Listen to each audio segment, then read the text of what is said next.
Welcome to this video on the cardiovascular system.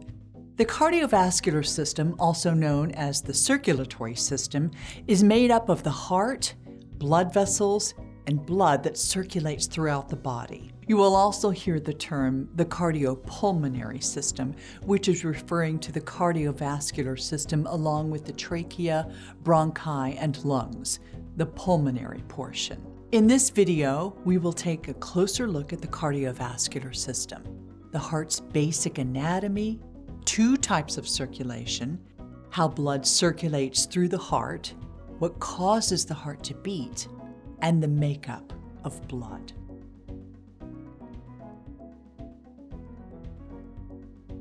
The heart is a muscle that sits in the upper left side of the chest behind the rib cage.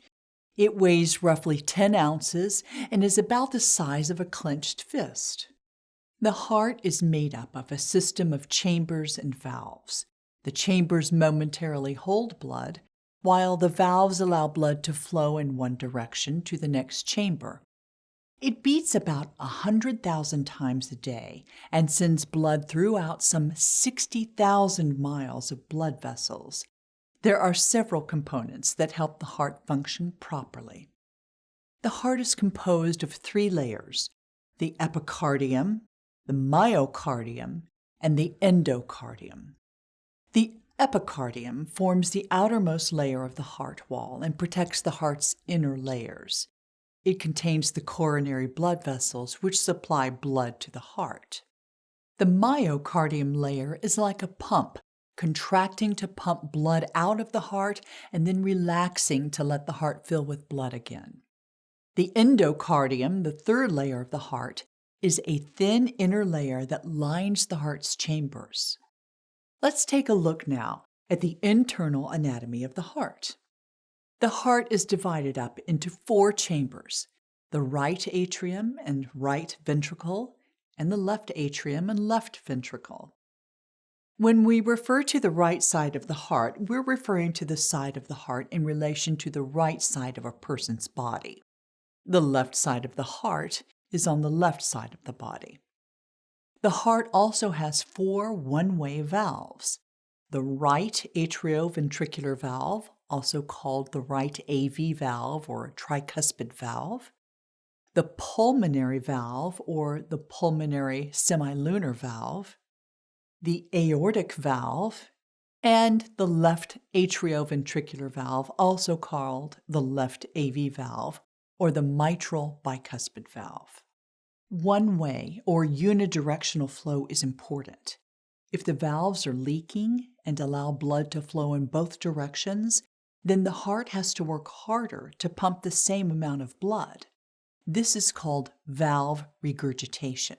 Now that we've looked at the chambers and valves of the heart, let's talk about the blood vessels that connect everything and allow for the proper functioning of the heart. As a rule, veins bring blood towards the heart, and arteries, which starts with an A, carry blood away from the heart. The major veins that bring blood to the heart are the superior vena cava and the inferior vena cava.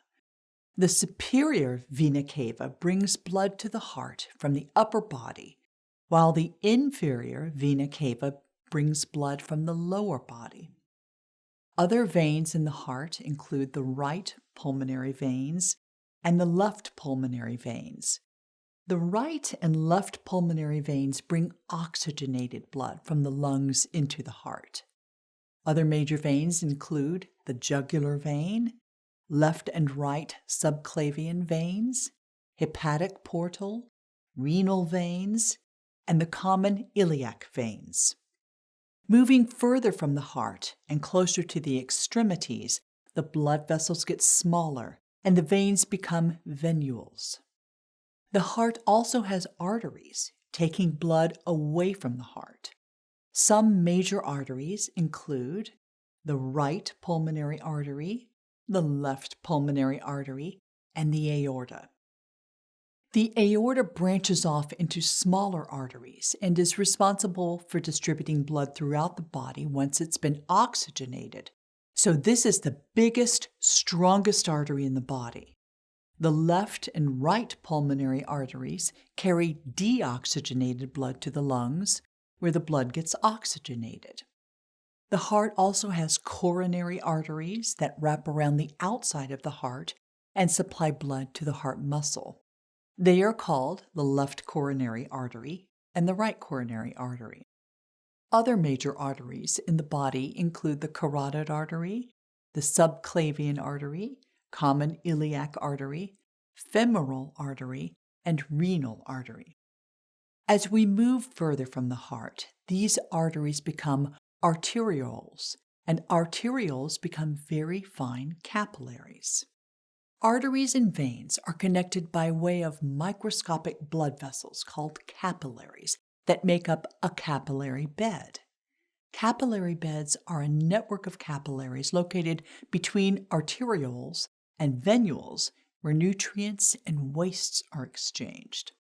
Now let's look at the circulation of the blood through the body. There are two types of circulation: pulmonary circulation, where blood moves between the heart and the lungs, and systemic circulation, which is the path blood takes between the heart and all organs and tissues in the rest of the body.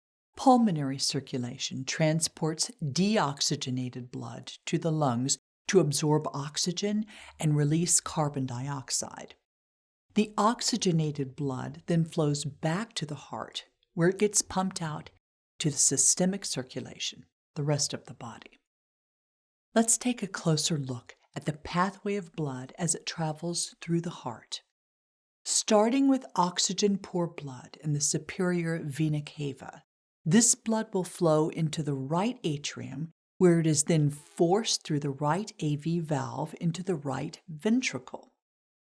Blood passes through the pulmonary semilunar valve and is forced up into the pulmonary arteries so that it can be oxygenated in the lungs.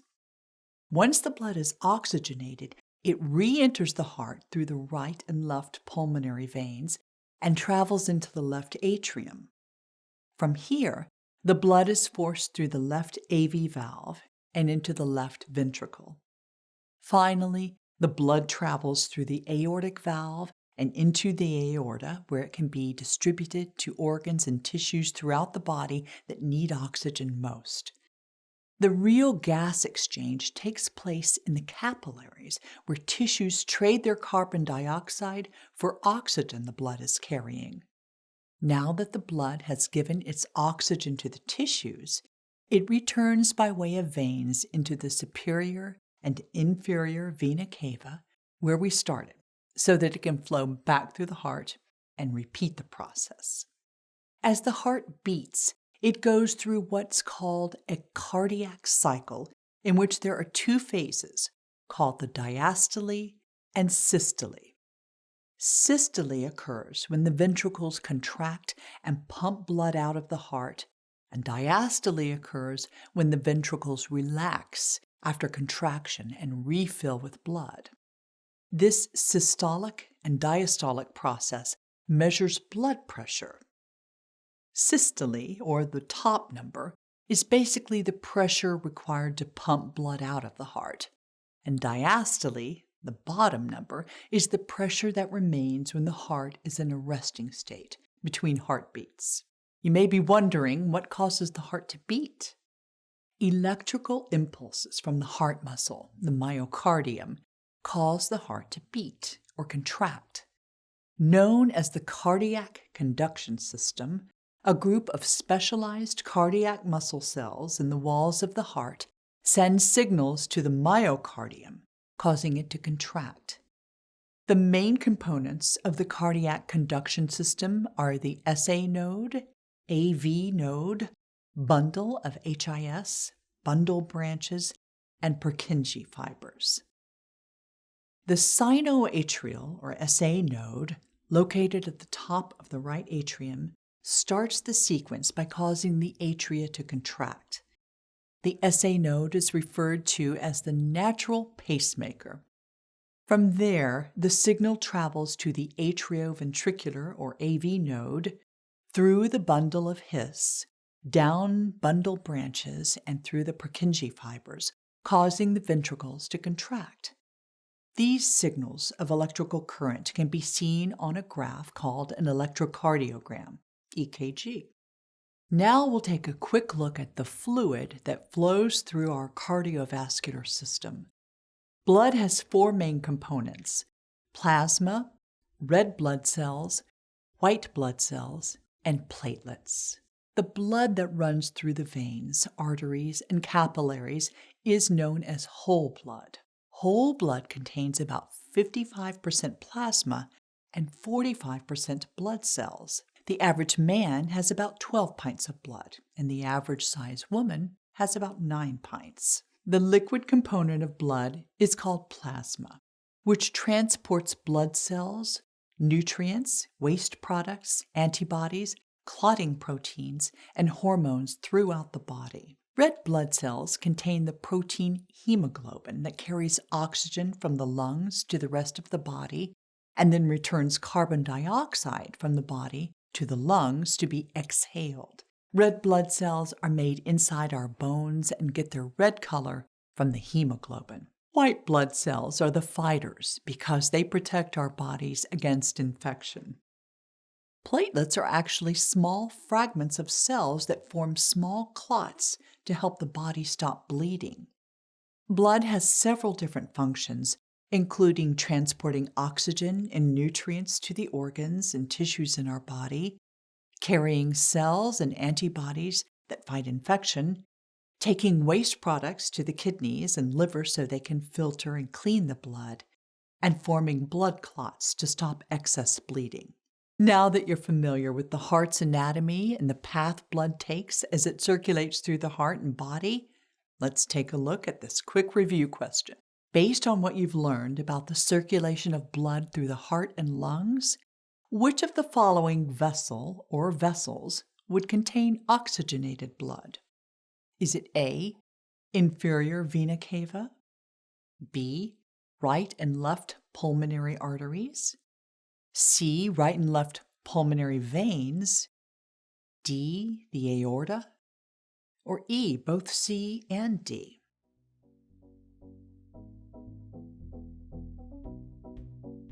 The correct answer is E, the pulmonary veins and the aorta.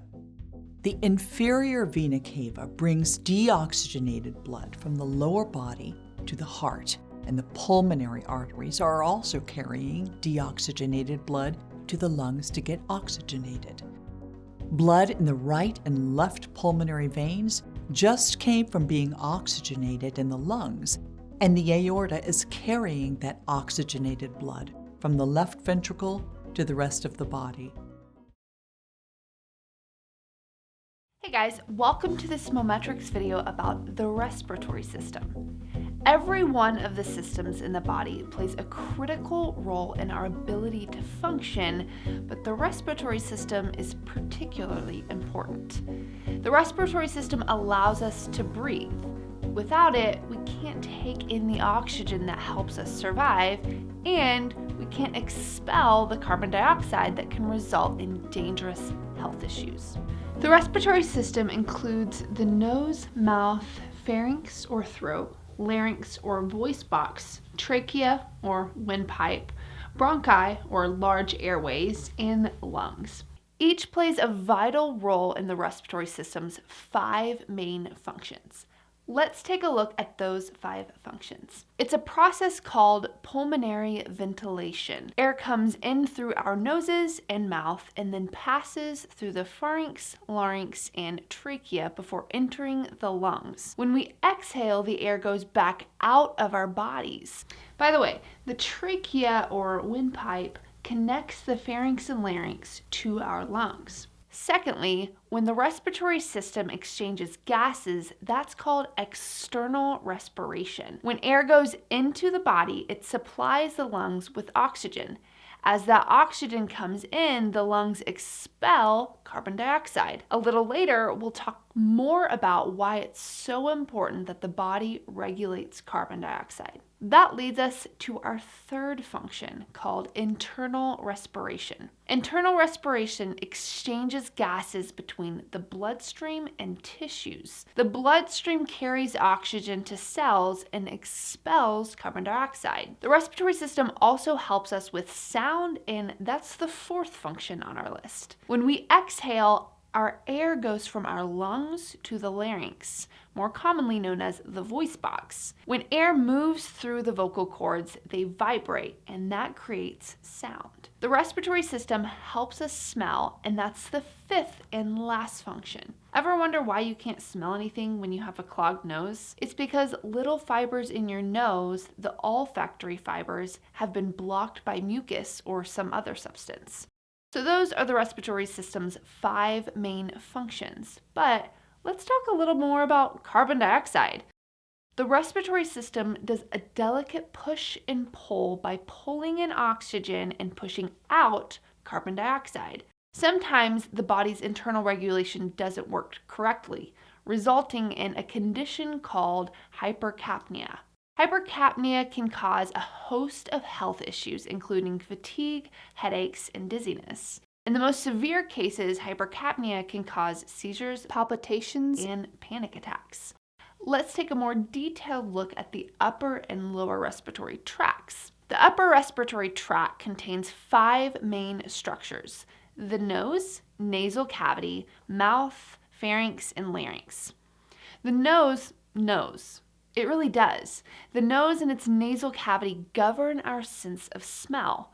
With it, humans can differentiate between 5,000 and 10,000 different scents. The nose has an internal and external structure. The external structure contains the root, which is located between the eyebrows, the bridge, which connects the root to the rest of the nose, and the dorsum nasi, which extends from the root to the tip of the nose. The external nose also contains the frontal, nasal, and maxillary bones, and the septal and major alar cartilages. We know the internal nose as the nasal cavity. It's lined with hairs and a mucous membrane that acts as a human air filter. The cavity warms, moisturizes, and filters air that enters the body before it reaches the lungs. But that's not all. The nose also has an intricate sinus system. Sinuses produce mucus to moisturize the inside nose and protect us from dirt, dust, and other organisms. There are 3 different sinuses. There are 2 maxillary sinuses located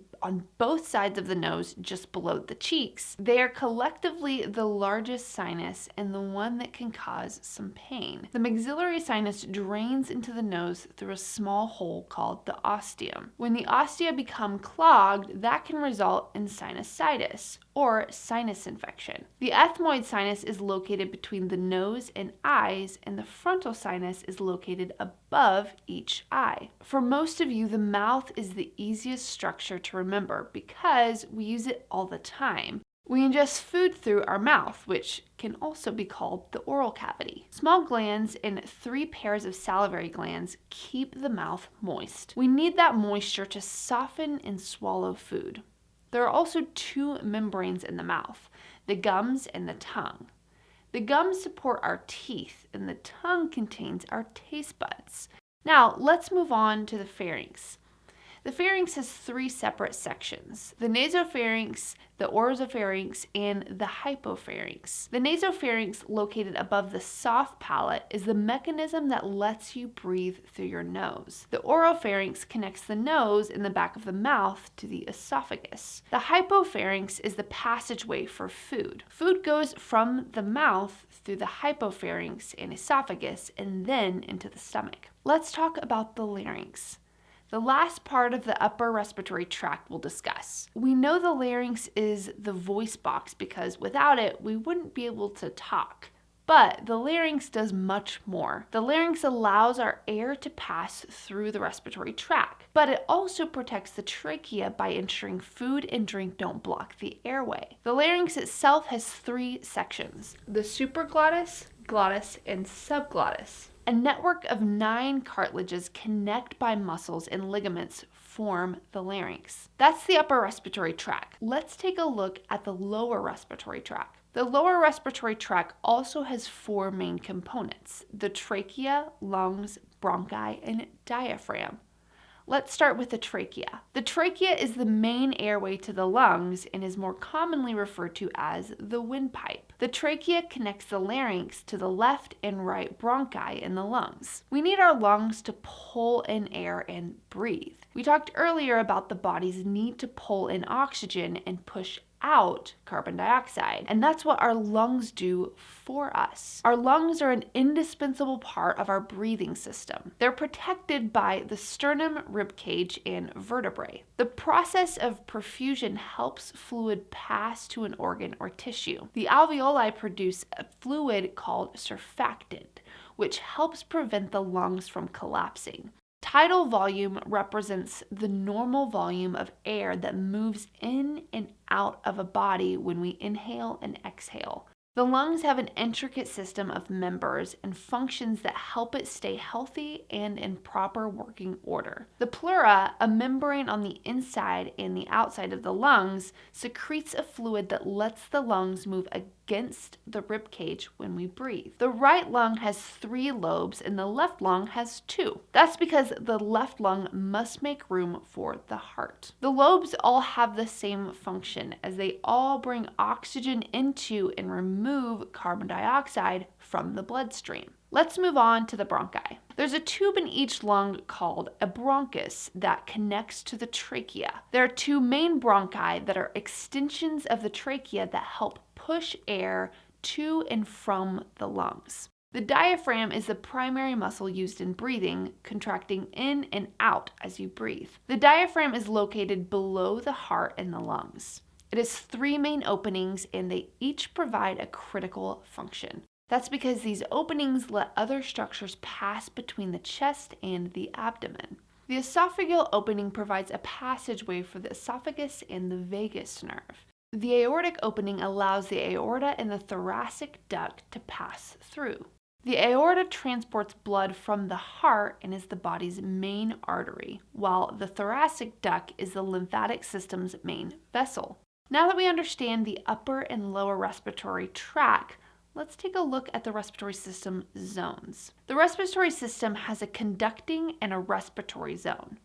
The conducting zone provides a continuous passageway for incoming and outgoing air to travel. The conducting zone consists of the nose, the pharynx, the larynx, the trachea, the bronchi, and the bronchioles. It's important to remember that all structures in the conducting zone only deal with air. We talked about the gas exchange systems earlier, and that's where the respiratory zone comes in.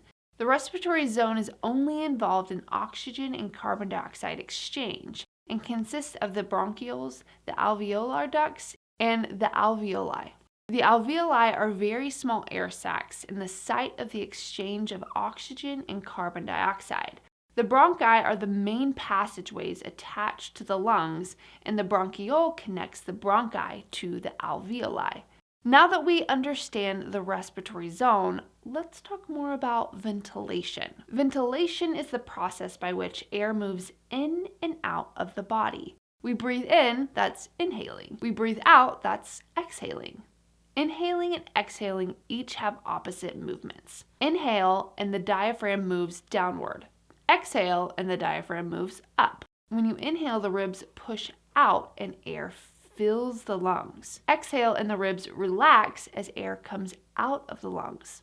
Hyperventilation and hypoventilation can occur while breathing, and both can make you sick. Hyperventilation happens when you breathe faster than normal. When you breathe fast, you take in too much oxygen in the blood, and that can make you feel faint or dizzy. During hypoventilation, you're breathing too slowly, and that results in too much carbon dioxide entering the bloodstream. That can result in fatigue, headaches, and other illnesses.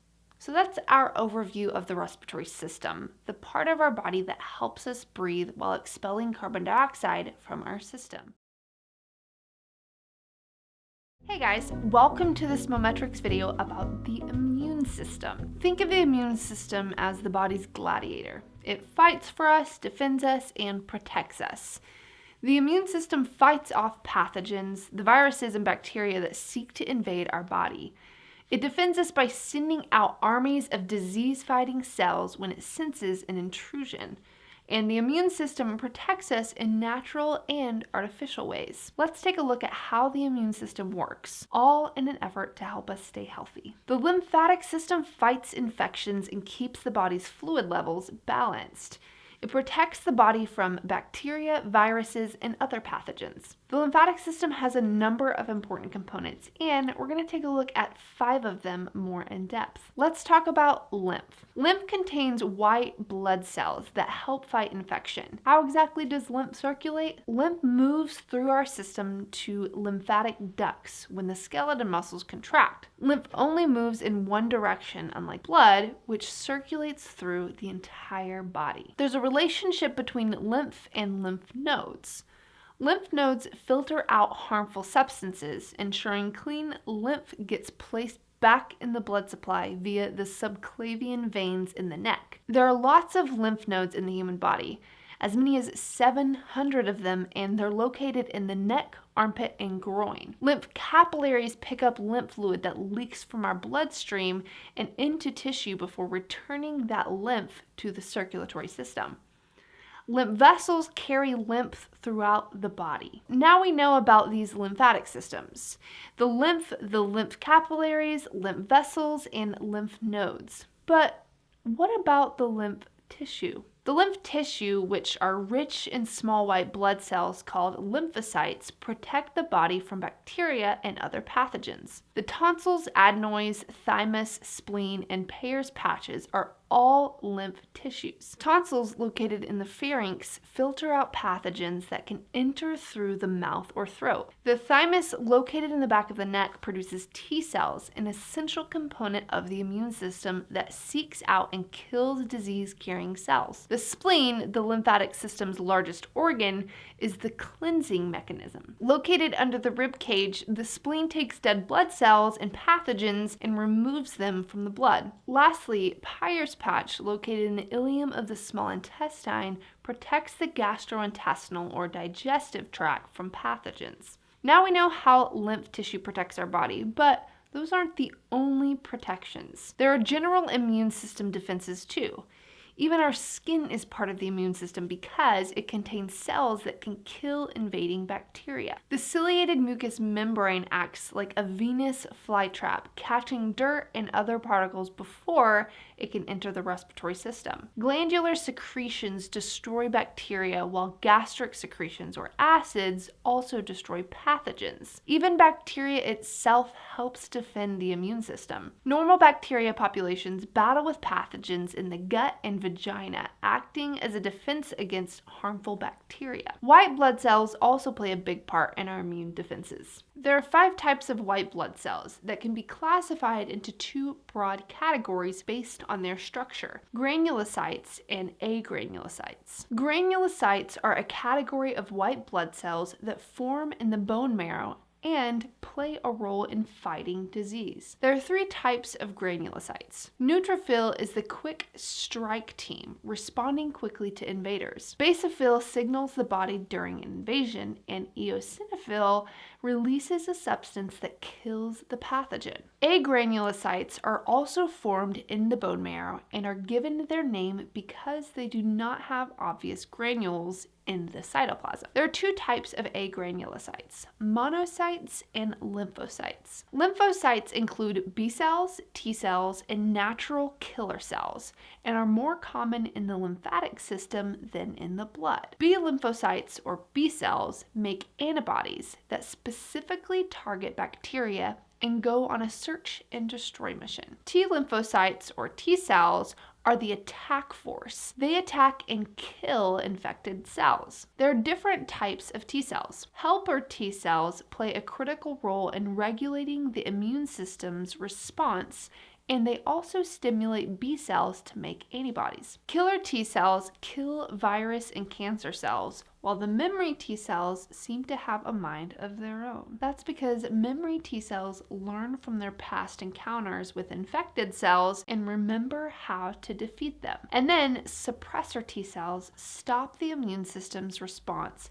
after pathogens no longer pose a threat. The last type of lymphocyte is the natural killer cells, which bind to certain cells infected with cancer and viruses and kill them. The natural killer cells identify cells that cannot be detected by the T cells. Monocytes, the other type of agranulocyte, are the largest and longest living phagocytes, cells that act like Pac-Man and eat bacteria and other pathogens. Located in the lymph, monocytes also alert T cells to the presence of those bacterial invaders. Monocytes eventually leave the bloodstream and become macrophages, attacking microorganisms and removing dead cell debris. White blood cells are also called leukocytes, which are produced in the red bone marrow, the home of the red blood cells, platelets, and white blood cells. Let's talk about antigens and antibodies and what happens when they enter our bloodstream. An invader that enters our body, typically as a protein from bacteria, viruses, or fungi, is called an antigen. When these antigens invade,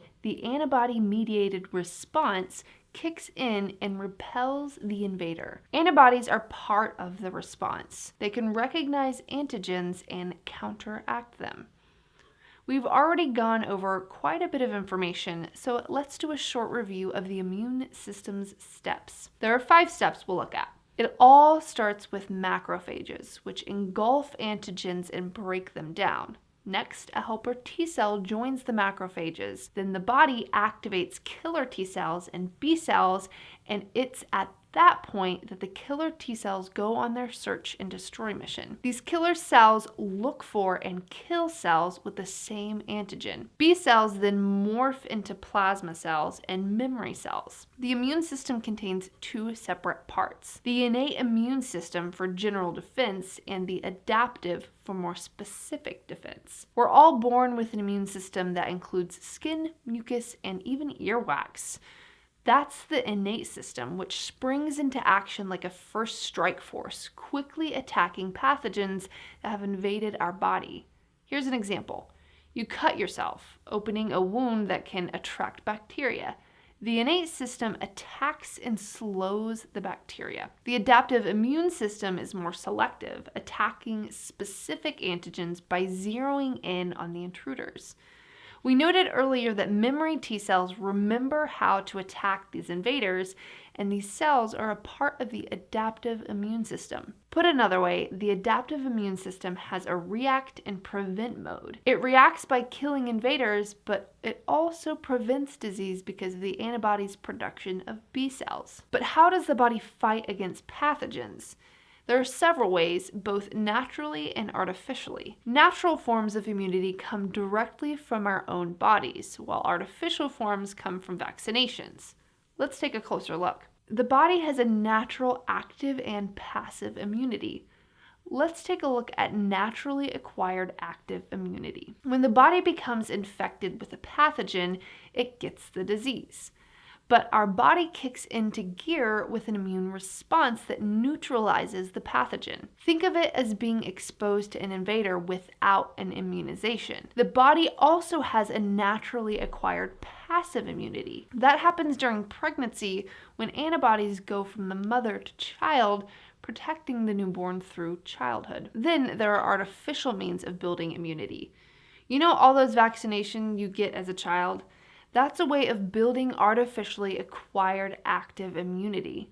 On the other hand, artificially acquired passive immunity is from antibodies that come from another individual or animal. These immunizations provide quick protection during an outbreak or emergency. So that's our overview of the immune systems, the fighters within us that ward off disease and keep us healthy.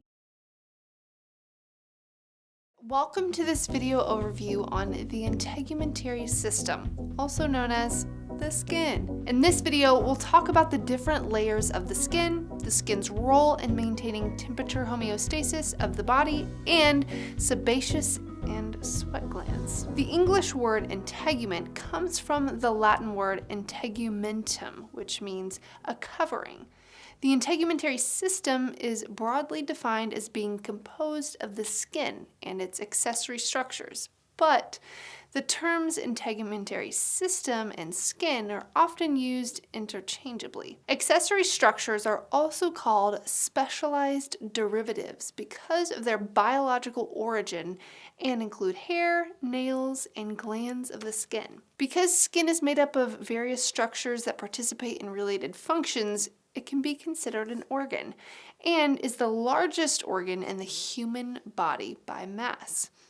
The top layer of the skin that faces the external environment is called the epidermis. The epidermis is made up of keratinized, stratified, squamous epithelium. Keratinocytes are a type of cell present throughout the epidermis that produces and stores keratin, which is a protein that gives skin, hair, and nails their hardness and ability to resist water. Stratified refers to the multiple layers of cells in the epidermis, and squamous refers to the cell's flattened shape. An epithelium is a type of tissue that forms a barrier between the internal and external environments and regulates the flow of substances into and out of the body.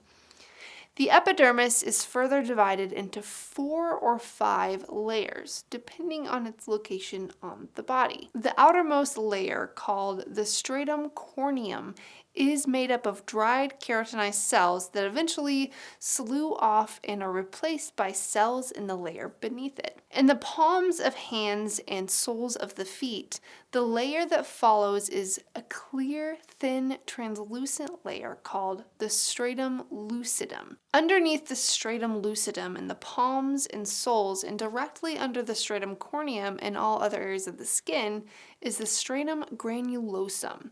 The stratum spinosum underlies the stratum granulosum and also contains Langerhans cells, which break down foreign particles in damaged cells. The most internal layer of the epidermis is the stratum basale, which is made up of basal cells that divide to produce keratinocytes and push other cell layers towards the top. Also present in the stratum basale are melanocytes, which are responsible for skin and hair color, and Merkel cells, which are receptors for sensing touch. Below the epidermis is the layer of skin called the dermis. The dermis is composed of connective tissue that gives skin strength and structure. Blood and lymph capillaries present in the dermis bring oxygen and nutrients to the skin and remove waste. The dermis is also divided into 2 layers. The top layer of the dermis, called the papillary dermis, forms small projections into the adjacent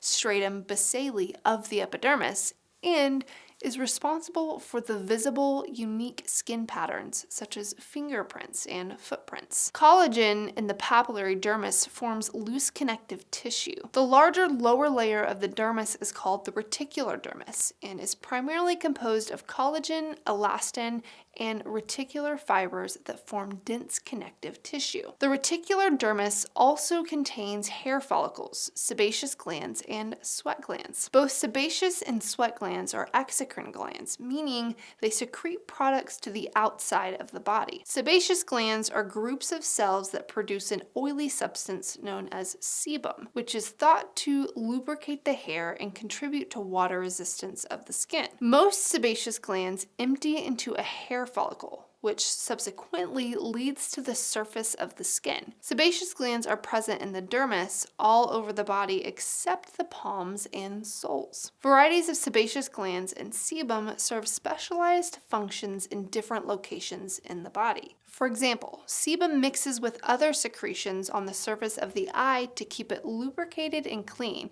and in the ear canal to produce cerumen, commonly known as earwax. During fetal development, sebum accumulates on the skin and contributes to the vernix caseosa. Sebaceous glands are highly responsive to hormones, and their size and activity are small during infancy and childhood, but increases during adolescence. A greater production of sebum is one factor that can contribute to acne, seborrheic dermatitis, and other skin conditions. There are 2 main types of sweat glands: eccrine sweat glands, which empty their secretions into the ducts that open at the surface of the skin throughout the body, and apocrine sweat glands, which empty into hair follicles in certain areas like the axilla and perineal region. Eccrine glands produce the familiar thin, watery, salty secretion known as sweat in response to emotional stress or elevated internal or external temperatures. As sweat travels up to the pore, much of its salt content is reabsorbed, resulting in sweat containing about half of the salt content of plasma. This reabsorption of salt is interrupted in patients with the genetic disorder cystic fibrosis, leading to excessively salty skin. Apocrine glands produce a more oily substance that mixes with sebum as it exits to the surface of the skin. Similar to sebaceous glands, apocrine glands are responsive to hormones and are largely inactive until puberty. Apocrine sweat is odorless, but can react with bacteria on the skin's surface to produce body odor. Additionally, mammary glands are thought to be specialized apocrine sweat glands that are modified to produce milk. Although not technically part of the skin, the subcutaneous tissue directly underneath the dermis is often included as the innermost layer of the skin, also called the hypodermis. It is composed mostly of adipose tissue and functions as fat storage, cushioning, and insulation for the body. The human body produces its own heat and regulates its own temperature. Heat is generated in the body mainly through metabolism, but sometimes through muscle activity as well, such as exercising or shivering. Heat transfers from warmer objects to cooler ones by radiation, conduction, convection, or evaporation. The skin plays a crucial role in maintaining the body temperature at a consistent level. Blood vessels in the dermis can either dilate to allow more blood to get closer to the surface of the skin to release heat, or constrict to keep blood towards the inner body and preserve heat. In addition, the production of sweat by eccrine glands allows for heat loss through evaporation. Piloerection, colloquially known as goosebumps or goose pimples, is caused by the contraction of the erector pili muscle, which is connected to the hair follicle. Upright hairs have the potential to trap warm hair close to the skin and preserve heat, although this effect is minimal in humans with sparse body hair. Hey guys, welcome to this Mometrics video about the muscular system. Muscles aren't just those things you make when you flex your arms. Muscles go much deeper than that. Muscles control movement. They help us with our posture. They control a number of voluntary and involuntary movements in our body. The human body contains roughly 700 muscles that make up half of our body weight. That's a lot of muscle. So let's take a look at the muscular system and the critical roles it plays in our body. We have muscles from head to toe. We have muscles in our head and neck, chest and upper back, abdomen and lower back, arms and hands, and legs and feet. They all have muscle and elastic tissue that controls our movement. The muscular system consists of skeletal, smooth, and cardiac muscles. Let's start with the skeletal muscles. We bend, we lift, we twist, and we turn. We can thank the skeletal muscles for that. These muscles, which are the majority of muscle tissue in our body, power our skeletal movement. When you think of movement, you might think of walking or stopping. But skeletal muscles do so much more than that. These muscles help with our posture by holding us upright. Muscles also keep our skeleton stable. These muscles hold joints in place so they don't become dislocated. They also play a crucial role in a number of voluntary movements like swallowing that are important to other parts of our body. These voluntary movements result in a push and pull or relax and contract state. Lifting your legs or bending your arm are examples of voluntary movements. Since skeletal muscles have their own integrated tissues, they're actually organs. The tissues made of microfibers look as if they have a series of ridges, which makes the muscles striated. Biceps and triceps are examples of striated muscles. There are two types of skeletal muscles, slow twitch and fast twitch. Slow twitch muscles don't easily tire, so they're best for endurance activities. If you're going on a long walk or bike ride, those slow twitch muscles kick in. When you think of a burst of energy, think of a fast twitch muscle. Since these muscles quickly contract, they're best used for rapid movements, like if you're trying to sprint. But the fast twitch muscles do easily tire. While other types of muscles get to rest, the heart muscle doesn't. It beats every moment of every day for your entire life, pushing blood out of your heart and then relaxing to fill it. Unlike the skeletal muscle, the cardiac muscle is controlled by involuntary movements. The smooth muscle doesn't have the same striation that the skeletal muscle or cardiac muscles have. That's why these muscles are called smooth. You'll find these muscles in the walls of hollow organs, acting involuntarily in a number of the body's activities. Smooth muscles, for example, contract to push food through the intestines and urine through the bladder. Smooth muscle in the uterus help in the birthing process during contractions. You'll find smooth muscles around the respiratory, digestive, and reproductive tracts. The stomach and lungs are two more examples of smooth muscles. Muscle contains two major proteins called myosin and actin. Myosin is a thick filament that contains chemical energy that controls a specific movement and plays an important role in muscle contraction. Myosin controls all of the movements you make. If you're reaching for the remote control, beating an egg in a dish, or turning the pages of a book, that's myosin at work. Myosin works as the power plant for voluntary or involuntary movements by transferring energy. Myosin works with actin, a protein in the thin filament that also plays a role in motion. So how do they work together? When the muscles contract, the thick myosin filaments grabs onto the thin actin filaments. Sarcomere is the name of the myofibril unit that contains myosin and actin. We've mentioned that muscle performs a number of important functions. Let's take a closer look at what they are. When you move your head side to side or up and down, those are the head and neck muscles at work. Not only that, the muscles in our jaw control chewing. Muscles in our neck even help us swallow. Muscles in our face help us smile. Face muscles are also unique because most of them connect bones to skin. In other parts of our body, muscles generally connect to and move bone. There are a number of important chest muscles, but none is more important than the pectoralis major. It helps the shoulder joint move in different directions, giving us the ability to raise our arm or shoot a basketball. The pectoralis major serves an even more important function because these muscles keep our arms attached to our body. Here's an easy way to think about the muscles in the chest and upper back. These muscles pretty much control our ability to rotate, whether it's our head, neck, or trunk. We also wouldn't be able to hold our head up without the support of these muscles. The muscles of the abdomen protect vital organs like the liver, kidneys, and gallbladder. But these muscles also help the body bend at the waist. This area contains three major muscles. Anyone who has six-pack abs is looking at their rectus abdominis, which is located at the front of the body.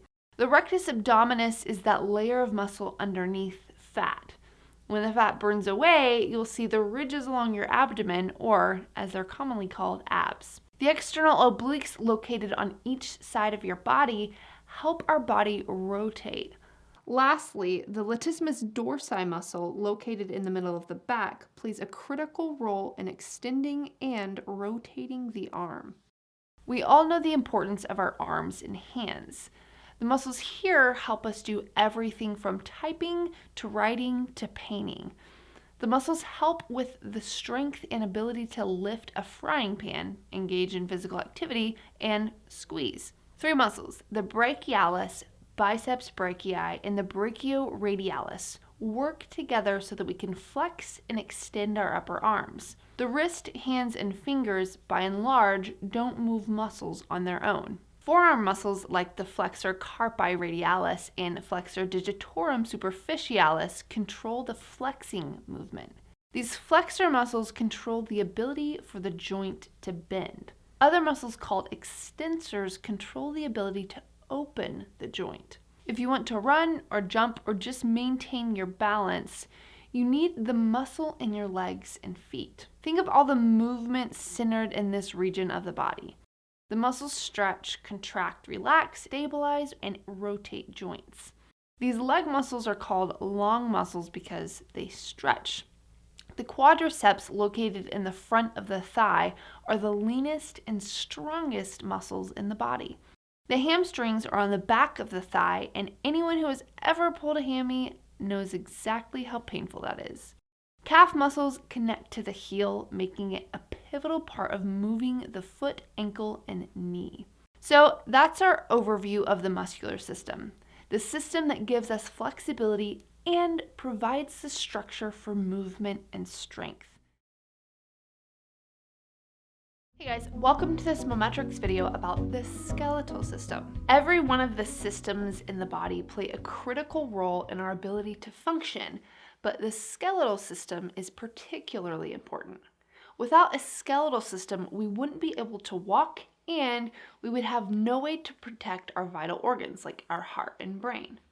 That's why the skeletal system and its network of 206 bones are so important to us. The skeletal system has 6 main functions, so let's talk about the skeletal system's main functions. There are 6 of them, and they're all important. Number 1, the skeletal system supports our bodies and the organs and tissues within it. Our skeleton gives us shape and holds us up, so without a skeletal system, we couldn't stand. 2, the skeletal system gives us the ability to move.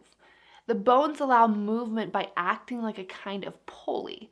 When muscles contract, they pull the skeletal bones, which cause movement. Joints also play a critical part in movement because they determine flexibility. So while you can bend your knee up to a 135-degree angle, your back, the thoracic spine, only bends about 60 degrees at most. The bottom line is this: you need muscles, bones, and joints to move and bend and stretch. 3, our skeletons protect our organs. Our skull protects our brain. Our rib cage holds up and protects our lungs and heart.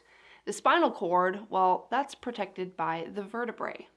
4, and while those are some of the obvious ways our skeleton works for us, there are some less obvious ones. We need our skeletal system to produce blood cells. There's a process called hematopoiesis that takes place in the skeletal system. That's blood cell development, both red blood cells, which transport oxygen, and white blood cells, which fight infection. In other words, this is the process by which the body replenishes its blood system. 5, not only that, the skeleton acts as a storage system for the minerals calcium and phosphorus. And we need both for our nerves, muscles, and body organs to function. This results in an interesting tug of war within our own body. You see, the skeleton needs calcium and phosphorus to stay strong, while at the same time distributing these minerals to other parts of the body that need them as well. So, if the skeleton shares too much of its mineral base, it can become weak and lead to bone problems. Lastly, the skeletal system is the main cog in the endocrine regulation, which means it plays a big role in regulating energy metabolism. This is a relatively recent finding since the research study wasn't published until 2007. The study showed bones release osteocalcin, a protein hormone that regulates insulin productivity and sensitivity. Divisions of the skeletal system. Now that we know the skeletal system's 6 main functions, let's look at the 2 parts of the skeletal system: the axial skeleton and the appendicular skeleton. The axial skeleton has 80 bones made up of the skull, inner ear ossicles, hyoid bone, vertebral column, and the ribs and sternum, which is called the bony thorax. Taken together, this means that the axial skeleton protects our central nervous system. Let's take a look at the axial skeleton in more detail. The skull has 28 bones that protect our head and face and contains the cranial and facial bones. Each bone has its own function. Let's start with the cranial bones. The cranial bones include the parietal, the temporal, frontal, occipital, sphenoid, and ethmoid bones. The two parietal bones are the flat bones on each side of your head, located behind the frontal bone. The temporal bones are located under the parietal bones. These two irregular shaped bones are at the base and sides of the skull and house the ear structures. Then there's the frontal bone. That's your forehead, and it also contains the eye sockets. The occipital bone is located at the back of the skull, and it has an opening at the bottom. It's from that opening that the spinal cord connects to the brain. The sphenoid bone forms a large part of the base of your skull. The ethmoid bone, located in front of the sphenoid bone, forms a part of the nasal cavity. Now, let's look at the facial bones, which have their own unique functions. The facial bones include the maxilla, the zygomatic, mandible, nasal, palatine, concha, lacrimal, and vomer bones. The maxilla bone holds the upper teeth in place and forms the upper jaw. The zygomatic bone, despite the name, is an easy one to remember because it's commonly referred to as the cheekbone. The bone also forms the outer side of the eye socket. The lower jaw bone, called the mandible bone, lets us open and close our mouth and chew since the bone houses our lower teeth. The nasal bone is an easy one. It's those two bones in the middle of our face that make up the bridge of our nose. The palatine bone, that's an L-shaped bone that forms the nasal and oral cavities. The inferior nasal concha is a thin, spongy, and bony plate that forms the lower part of the nasal cavity's lateral wall. The lacrimal bone is a small and thin bone. Actually, it's the smallest and thinnest in the skull, and it forms part of the eye socket. And the vomer bone separates the left and right nasal cavity. Let's move on to the bones in our back. The vertebral column has 33 bones, and we'll describe them here. The cervical vertebrae are the neck vertebrae that run right below the skull. The cervical spine contains 7 vertebrae each, designated C1 through C7. The first 2 vertebrae have more specialized functions and each have their own name. The C1 vertebrae, called the atlas, connects to the occipital bone and supports the base of the skull. The C2 vertebrae, called the axis, allows the head to rotate. The C3, C4, C5, and C6 vertebrae all have the same characteristics, with a vertebral body, arch, and facet joints. The C7 at the bottom of the spine connects with the top of the thoracic spine. Speaking of which, the thoracic spine has 12 vertebrae. Located in the upper back, the ribs connect to the thoracic spine and protect many of our vital organs and our spinal cord. The thoracic cage itself contains the ribs and the sternum. The lumbar spine has 5 vertebrae, L1 to L5, located in the lower back, where the spine curves in towards the abdomen. The lumbar vertebrae support the weight of the entire torso and are most prone to injury. The sacrum is a large bone made up of 5 fused vertebrae at the base of the spine and is part of the pelvic cavity, while the coccyx is made up of 4 small fused bones that can really hurt if you fall on it. Most people know it as the tailbone. So that's the axial skeleton. The appendicular skeleton, on the other hand, has 126 bones that cover our arms, legs, hands, feet, our pelvic girdle, and our shoulder girdle. That means the appendicular skeleton governs movement. The appendicular skeleton can be subdivided into 4 areas. The pectoral girdle covers the clavicle and scapula, which connects the upper extremities to the trunk. The clavicle is commonly known as the collarbone, and the scapula as the shoulder blade. The upper extremities, that's your arm, includes the humerus, radius, ulna, carpals, metacarpals, and phalanges. The pelvic girdle, your hip bone, serves as the attachment mechanism for the lower limbs. The lower extremities, or your legs, cover the femur, tibia, fibula, patella, tarsals, metatarsals, and phalanges. Skeletal functions. So as we can see, the skeletal system controls movement and protects our vital organs. Not only that, relatively new research shows how the skeletal system plays a role in regulating energy metabolism. Now, let's take a look at the bones that play such an important part in the skeletal system. Skeletal system components. We know that the skeletal system is made up of bones, but what exactly are bones and what other functions do they have? Bones are connective tissue, and some bones are more rigid than others. That's why bones have two classifications. One, there are compact bones, which are dense and rigid and make up much of the skeleton's hard structure. Compact bones are stronger. They support the body, protect vital organs, and are the engine that power movement. Compact bones also release calcium and phosphorus into the body when it needs it. The body's long bones, like the tibia, femur, and fibula, are examples of compact bones. 2. Cancellous bones are located within the compact bones. They're softer and spongier, which is why these bones are often called spongy bone. What do? They control the production of red blood cells, and you'll also find nerves and bone marrow in this spongy bone. Both compact and spongy bone is found in most bones. Compact bone is the outer shell around spongy bone. Bone also comes in different shapes and each with their own purpose. The flat bones, like the sternum and cranium, protect organs. The long bones, like the femur and tibia, support weight. The cube-shaped short bones, like the carpals in your hands and tarsals in your ankle, provide stability. The irregular bones, like the ones of the vertebrae and pelvis, protect organs. Lastly, the sesamoid bones are small, round bones embedded in the tendons, such as the kneecap, which protect tendons from stress and wear. So that's our overview of the skeletal system. The bones that help us walk, protect our internal organs, produce blood cells, and help with insulin productivity and sensitivity. Hey guys, welcome to this Mometrix video over the nervous system. All systems and parts of the body are important, but the nervous system is a system that has its fingers in everything your body does. It's a system that literally controls every process within your body. The nervous system includes anything within the body that would allow you to sense, so the brain, spine, and spinal cord, all nerves, and any other sensory neurons. The nervous system has four main roles or functions. First, to collect and receive information internally and externally, so from within the body and outside of the body. Second, to process or derive meaning from the information collected and received.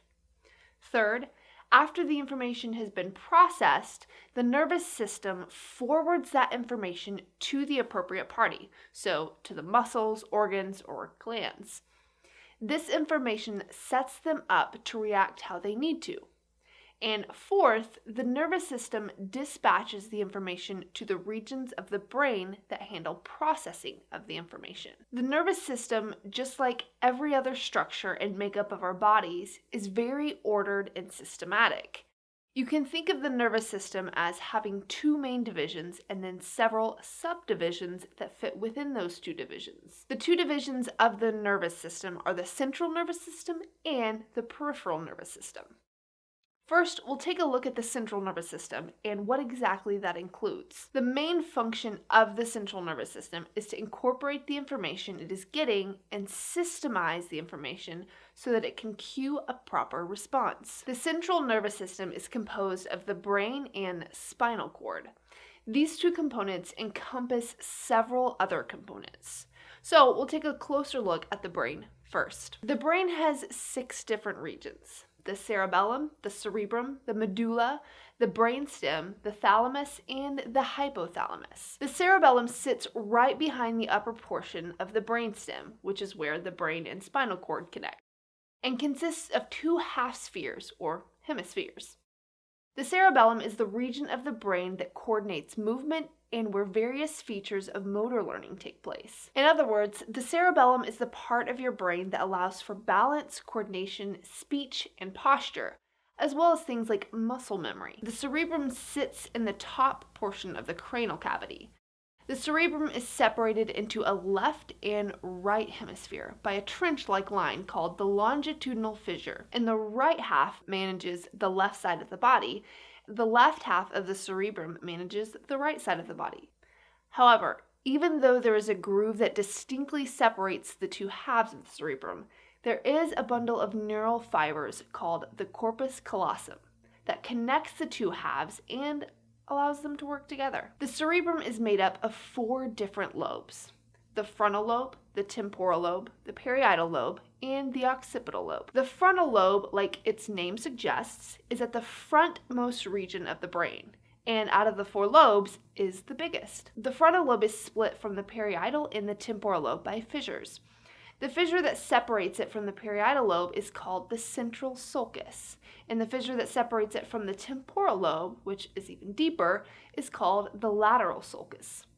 The frontal lobe contains the primary motor cortex. The primary motor cortex, or M1, is one of the main components of the brain included in the body's motor function. The primary motor cortex initiates electrical signals and impulses that initiate body movement. The frontal lobe is also essential for problem solving, speech and articulation, and it's accountable for personality traits. The temporal lobe. You actually have 2 temporal lobes, one for both hemispheres. Your temporal lobes are located near your ears, and they mainly function in auditory processing. The temporal lobe taps into other roles as well, such as visual memory, your ability to learn language, and emotion association. Parietal lobe.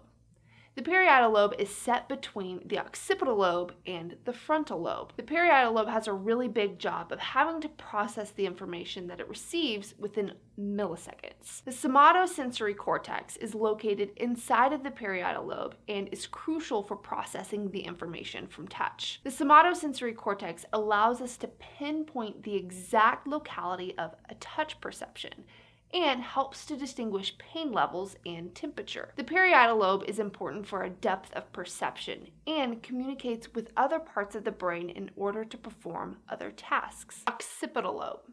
The occipital lobe sits in the back part of the cortex. The main function of the occipital lobe is to process visual information from the eyes and relay that information. The occipital lobe has to very quickly process that information so that we are able to respond accordingly. That's an overview of the cerebrum. Now let's take a look at the medulla, more officially known as the medulla oblongata. The medulla is a section of your brainstem, and remember, your brainstem is where your brain and spinal cord connect. The medulla is one of the 3 parts of the brainstem. The medulla has immediate control over numerous autonomic nervous system responses. It aids in the control of particular regions of the body, and it also plays a role in motor functions and outward motion. The medulla is very important, just like every other part of your brain. The medulla helps control breathing, and it controls our heart rate. The medulla functions involuntarily. The medulla responds to various heart functions by dilating the blood flow so that there is a higher or lower amount of oxygen circulation. It can help by responding in fight or flight situations by switching digestion on or off, causes us to cough or sneeze to get rid of unwanted particles that get into your nasal cavity, and controls vomiting or swallowing in order to dispel anything that may bring harm to you. The 4th region of the brain that we'll look at is the brainstem. The brainstem has 3 different parts: the medulla, which we just talked about, pons, and midbrain. The pons sort of function as a message headquarters for many other parts of the brain. It aids in communication between brain sections, like the cerebrum and the cerebellum. The pons is right above the medulla and beneath the midbrain, so it sits right in the middle. Many essential nerves stem from the pons. The vestibulocochlear nerve permits sound to proceed from our ears into our brain. The abducens nerve permits the eyes to move and look horizontally. The trigeminal nerve allows for us to experience feeling in the face, and the facial nerve allows for us to actually make facial expressions. The pons helps in the duties of the medulla, and it is linked to managing our sleep cycles. Now, the midbrain is called the midbrain because it sits between the forebrain and the hindbrain. But it's important to note that out of the 3 parts of the brainstem, it is not located in the middle. The midbrain functions like the medulla and is the super message headquarters between the forebrain or cerebral cortex and the hindbrain or the cerebellum and brainstem. The midbrain allows you to incorporate sensory data coming from your eyes and ears with data coming from your body's muscle movements, helping it to adjust your movements based on important information. All 3 parts of the brainstem function involuntarily. The thalamus is the fifth region of the brain. The thalamus sits right above the brain stem, sandwiched between the midbrain and the cerebral cortex. The primary job of the thalamus is to inform the cerebral cortex of any sensory or motor stimuli. The thalamus also helps to control sleep and aids in keeping us awake and alert. The thalamus, along with the hypothalamus, epithalamus, and subthalamus, is a part of the diencephalon, also sometimes called the interbrain. The diencephalon is the area where the vertebrate neural tube is located, which helps bring about the formation of the forebrain. The sixth and last region of the brain is the hypothalamus. The hypothalamus is positioned below the thalamus and is the bottom part of the diencephalon. One of the main functions of the hypothalamus is that it connects the nervous system to the endocrine system, which allows the hypothalamus to regulate our body's temperature. The hypothalamus also aids in certain metabolic processes and helps to regulate the autonomic nervous system. That was a closer look at the brain itself. The spinal cord is the other component that makes up the central nervous system. The spinal cord administers motor data coming from our brain to the appropriate parts of our body and helps to perform slight reflexes. It also administers sensory data directly from the peripheral nervous system to the brain. The spinal cord consists of 31 pairs of spinal nerves. Because each of these nerves include motor and sensory axons, they are referred to as mixed nerves. So that was the central nervous system. The second main division of the nervous system is the peripheral nervous system, or PNS. The peripheral nervous system is made up of nerves and what are called ganglia. Nerves are bundles of nerve fibers, also known as axons. There are two types of nerves in the peripheral nervous system: spinal and cranial nerves. Like I've said, there are 31 pairs of spinal nerves, but there are 12 pairs of cranial nerves. Ganglia refers to a cluster of neuron somas, or cell bodies. The individual cell body attached to dendrites. The dendrites send information to the neurons. The axons, or nerve fibers, then communicate that information to other neurons.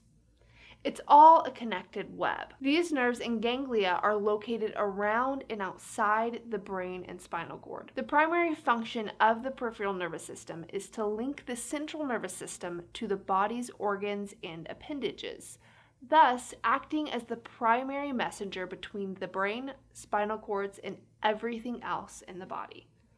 You can kind of think of the peripheral nervous system as the system that helps our brains and bodies to understand the world around us. The peripheral nervous system has two subsystems: the somatic nervous system and the autonomic nervous system. The somatic nervous system is the part of the peripheral nervous system that is linked to voluntary bodily movements. It contains two parts: the sensory nervous system as well as the somatosensory system, which is part of the sensory nervous system. The sensory nervous system is responsible for processing, as you might guess, sensory data. The most familiar sensory systems are the ones that control touch, taste, smell, hearing, and vision.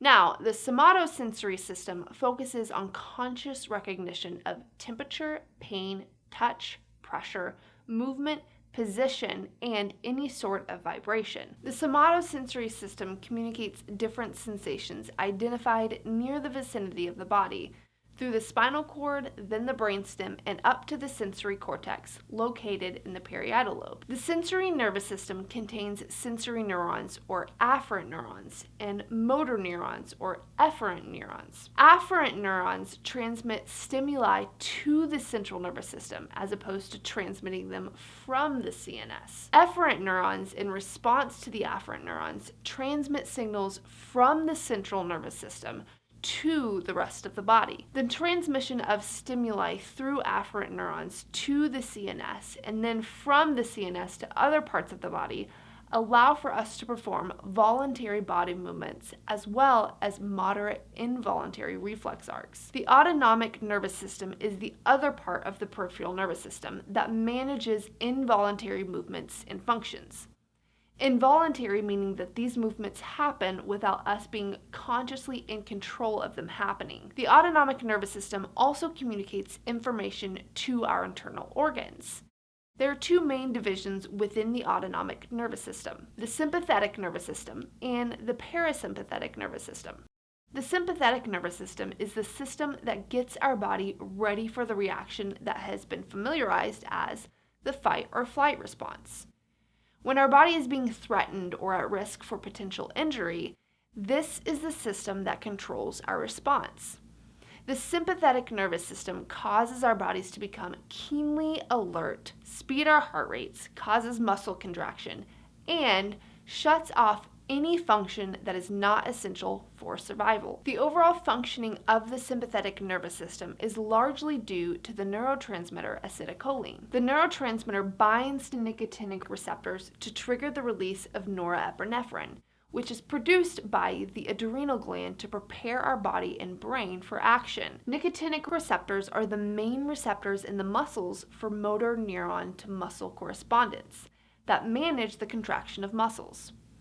The sympathetic nervous system originates in the thoracic and lumbar regions of the spinal cord. The parasympathetic nervous system, which is the other part of the autonomic nervous system, manages the body's function when at rest. Rest and digest is the phrase given to reference the response of the parasympathetic nervous system. The parasympathetic nervous system works to conserve homeostasis within the body. It does the opposite of the sympathetic nervous system and instead relaxes the body's muscles and slows our heart rate. Its job is to restore everything to a state of relaxation and balance. The parasympathetic nervous system increases bowel movements and urinary output. The neurotransmitter acetylcholine also plays a huge role in the parasympathetic nervous system by binding to muscarinic receptors, allowing the contraction of smooth muscles. This is what allows the parasympathetic to slow down the heart rate, regulate digestion, and relax muscles. The parasympathetic nervous system originates in the sacral portion of the spinal cord. It's important to note that both the central and peripheral nervous system enlist the acetylcholine receptors, both nicotinic and muscarinic. We just covered a lot of information, but here is a very, very generalized diagram of the nervous system to help you remember the main parts. You start with the nervous system itself.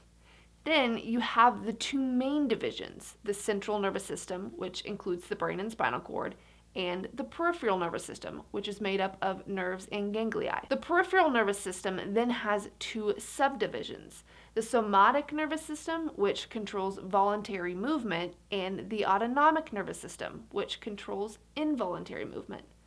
Then, both the somatic and autonomic nervous system contain two subdivisions. The somatic nervous system contains the sensory nervous system and the somatosensory system, which is part of the sensory nervous system. And lastly, the autonomic nervous system contains the sympathetic nervous system, which controls our fight or flight response, and the parasympathetic nervous system, which controls our rest and digest response. If all of these systems seems pretty interconnected, the answer is yes.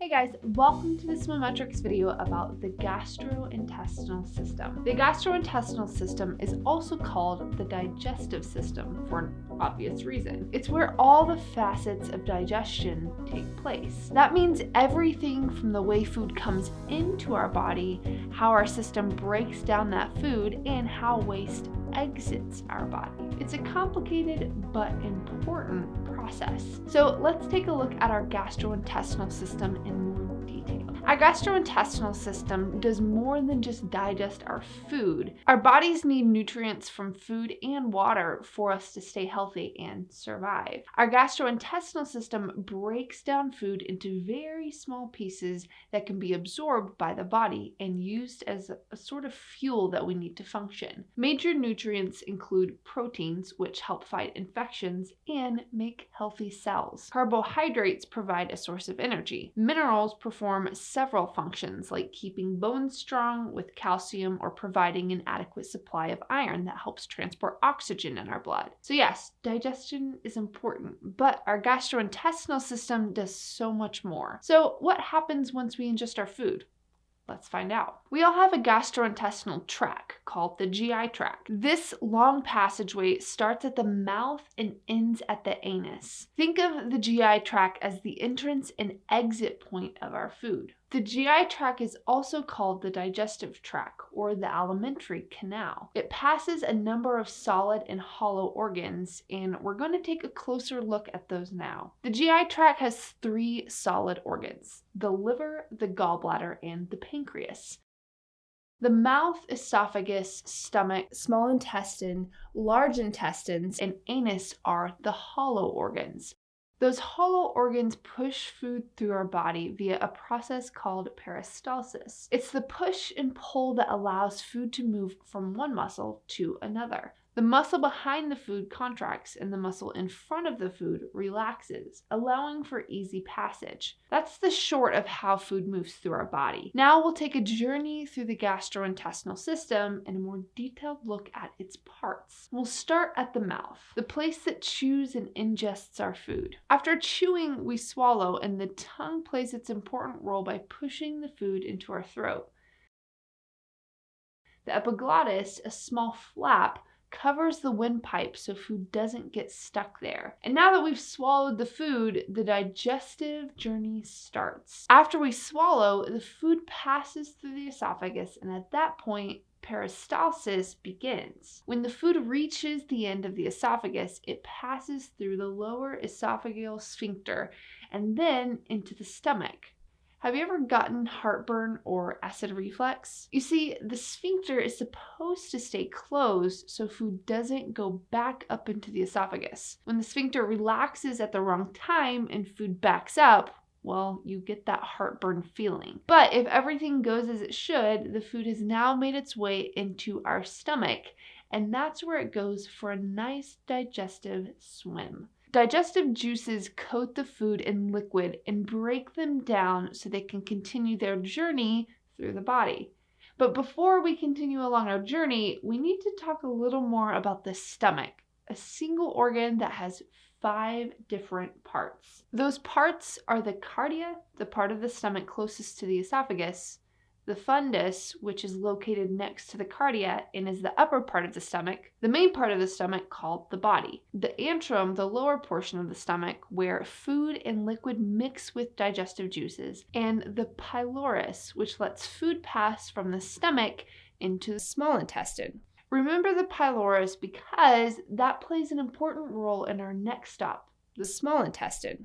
Once in the small intestine, nutrients head into the bloodstream and waste starts the process of moving out. The small intestine has 3 sections that we'll briefly talk about here. The first section, the duodenum, is the smallest section.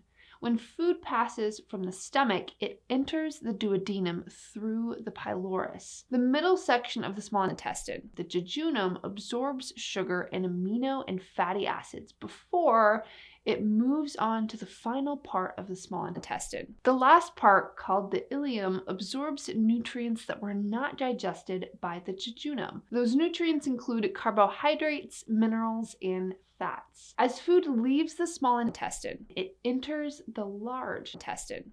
So if the small intestine is about 23 feet long, why is the large intestine labeled large if it's only about 6 feet long? You see, the large intestine at 3 inches has a larger diameter than the small intestine, which is just about an inch. The term large intestine refers to the larger diameter, not the total length. Large intestines takes food, breaks it down even further, and turns it into waste. There are several sections of the large intestine that participate in this process, and we'll go over those here. Large intestines has 4 parts called the ascending colon, the transverse colon, the descending colon, and the sigmoid colon. The ascending colon is the beginning of the large intestines and has 2 important parts: the cecum and the colic, or the ileocecal valve. The valve is at the end of the ascending colon and separates the cecum from the small intestine. The valve prevents food and other materials from flowing back into the small intestine. This process of fermentation takes place in the transverse colon. As food leaves the ascending colon and enters the transverse colon, fermentation further breaks down the food by removing water and nutrients. Once the fermentation process finishes, the remaining waste forms. Before we talk about the next step, here's another note about the transverse colon. Two arteries, the medial colic artery and the inferior mesenteric artery, provide a constant supply of oxygenated blood to the transverse colon.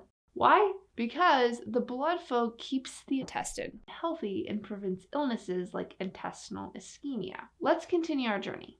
Food is moved from the small to the large intestine and has made its way to the transverse colon. The next stop, the descending colon.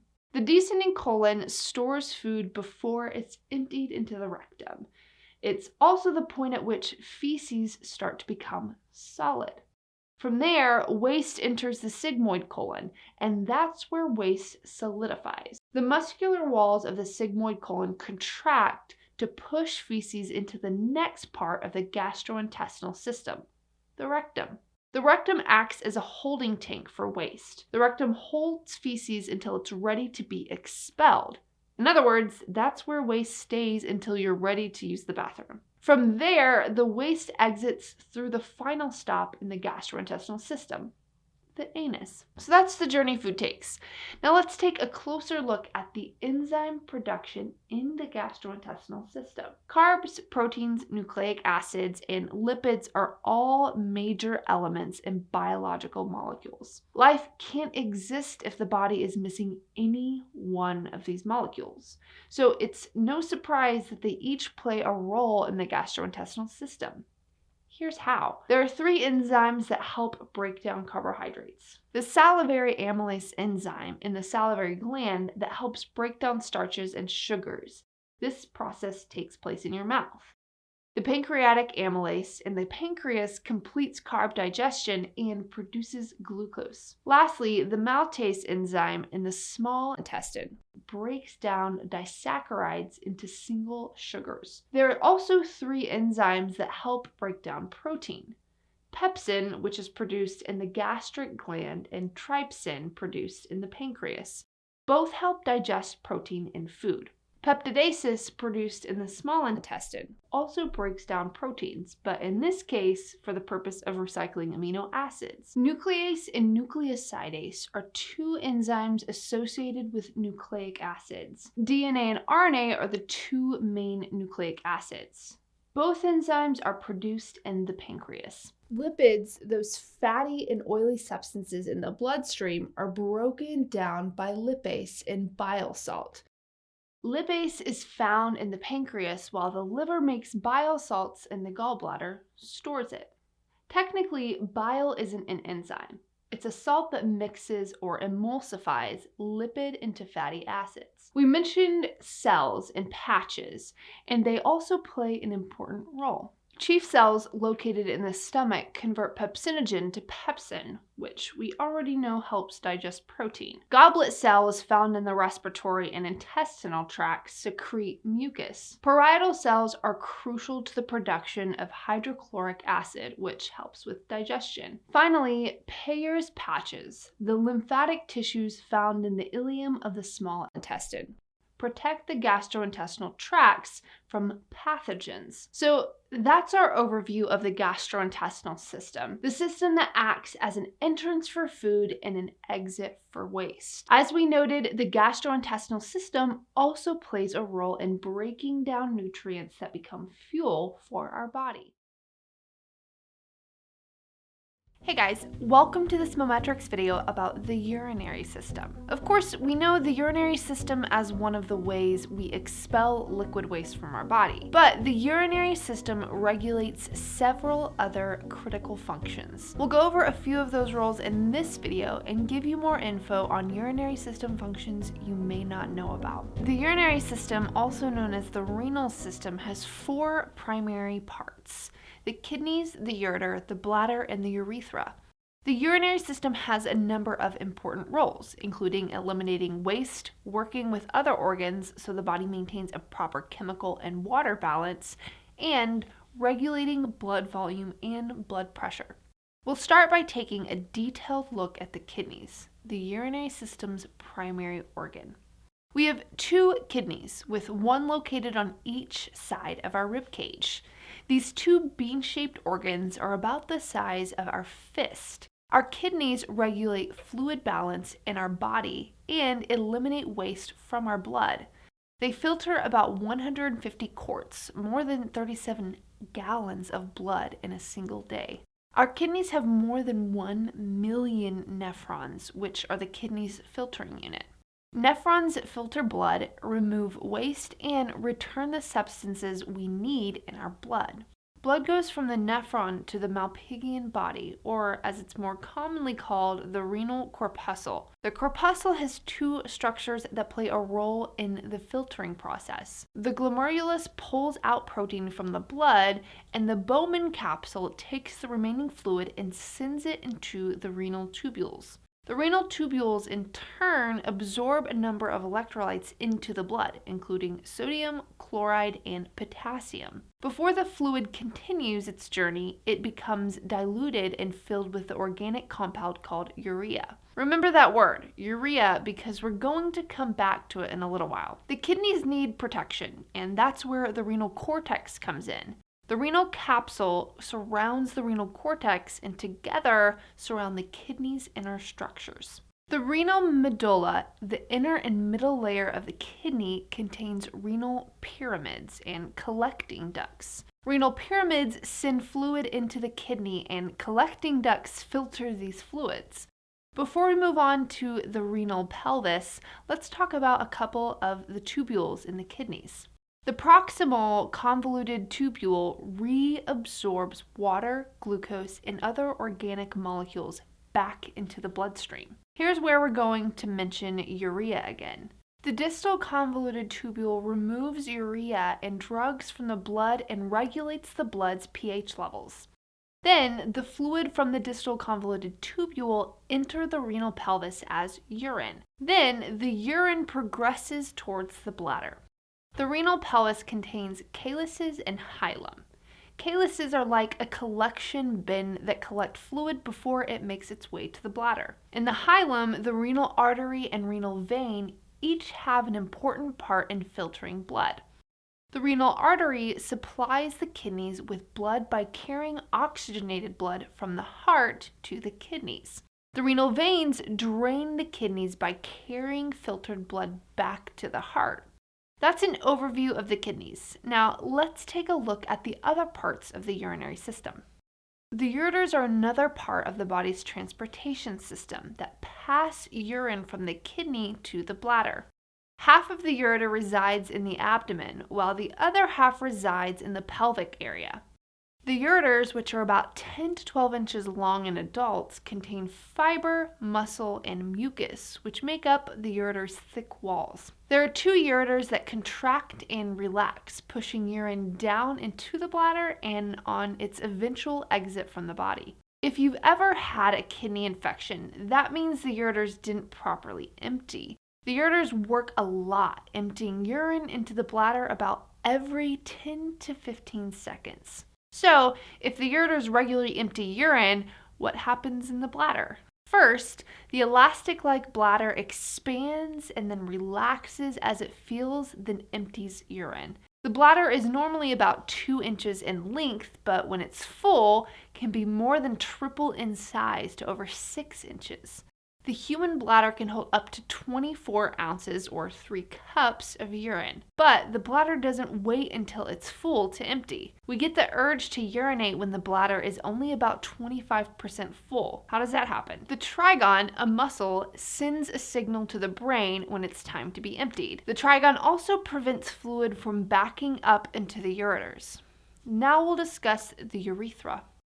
Males and females each have a urethra, and each has many similarities and some differences. In both males and females, the urethra carries urine from the bladder out of the body. In males, the urethra travels through the penis, providing an exit for urine as well as semen, thus playing a role in reproduction. In females, the urethra carries urine only and exits the body between the clitoris and the vagina. We mentioned earlier that the urinary system also plays a role in reproduction, and now you can see how. There's another difference. The male urethra is about 8 inches long, and the female urethra is about 2 inches long. That shorter distance means bacteria have a shorter path from the urethral opening to the bladder, which is why women get so many more urinary tract infections than men. How prevalent are urinary tract infections in women? One study showed that by the age of 32, at least half of all women had at least one urinary tract infection.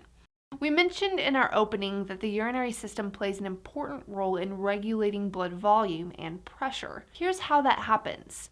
The body has a natural regulation system called homeostasis. This regulation system maintains a set point that makes sure we don't get too far out of balance. Homeostasis, for example, makes sure your body temperature is always about 98.6. Not exactly 98.6, but always around there. In blood, the urinary system filters out unwanted substances like excess fluids and maintains blood homeostasis. The urinary system controls electrolyte and metabolite levels, regulates blood pH, and controls the blood volume and the pressure's osmoregulation.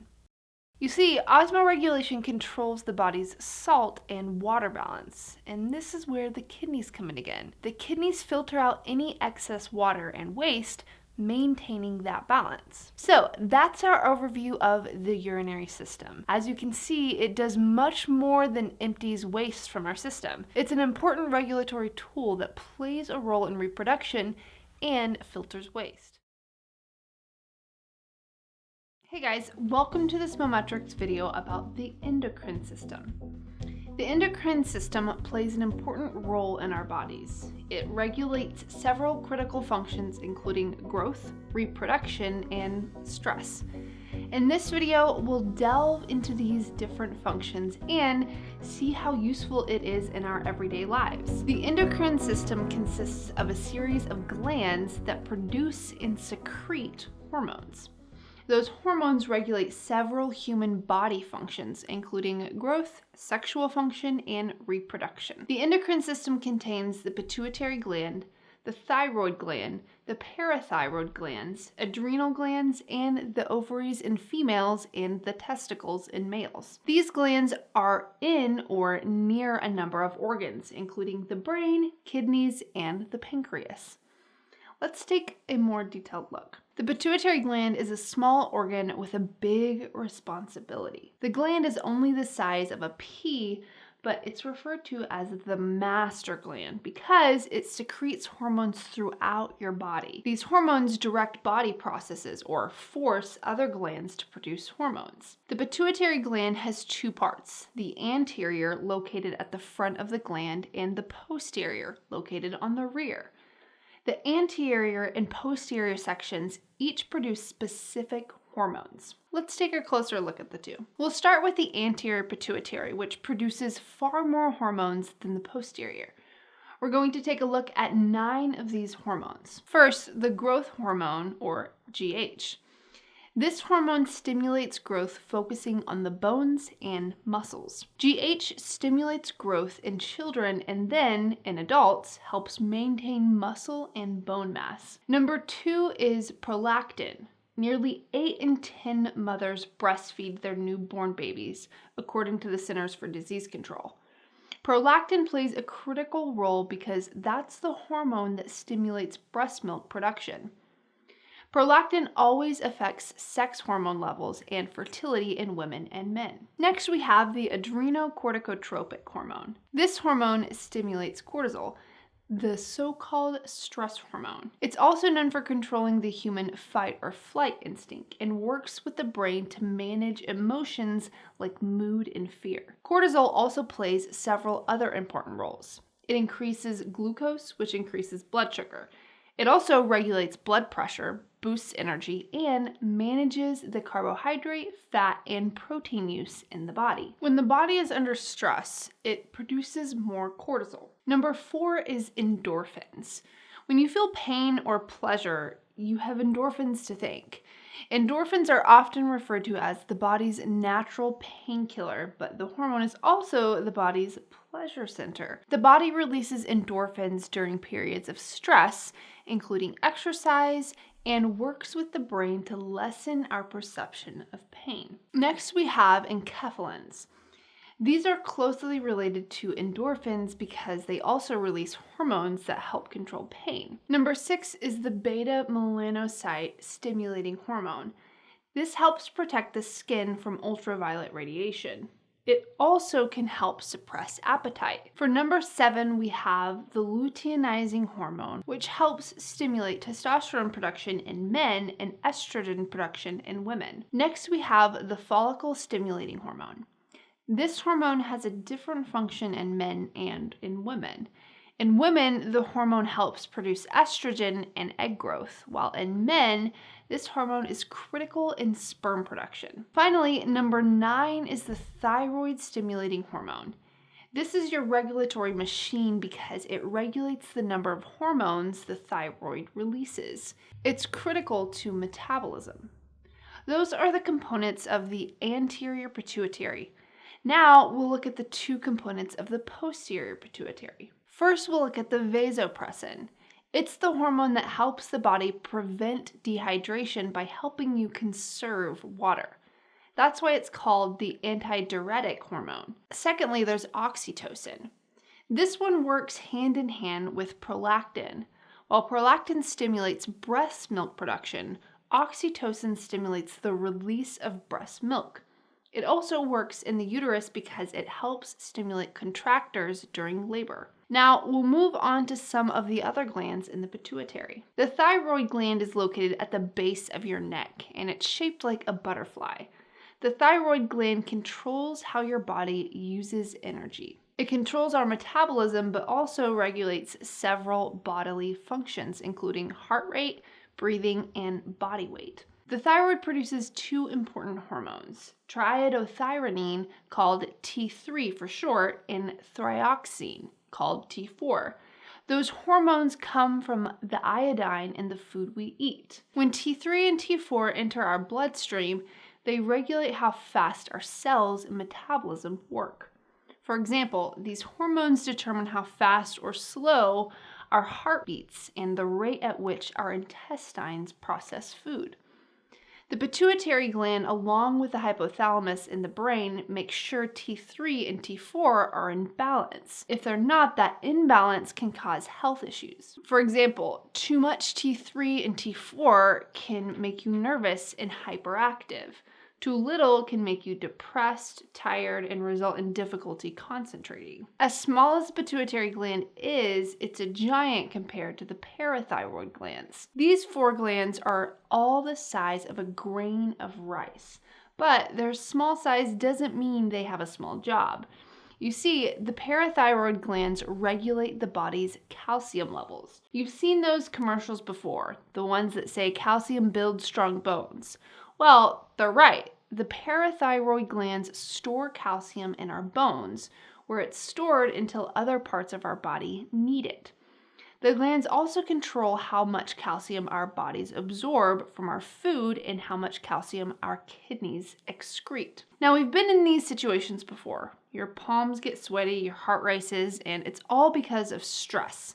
That's the adrenal glands springing into action. The adrenal glands produce adrenaline, the hormone that triggers the fight or flight response in humans.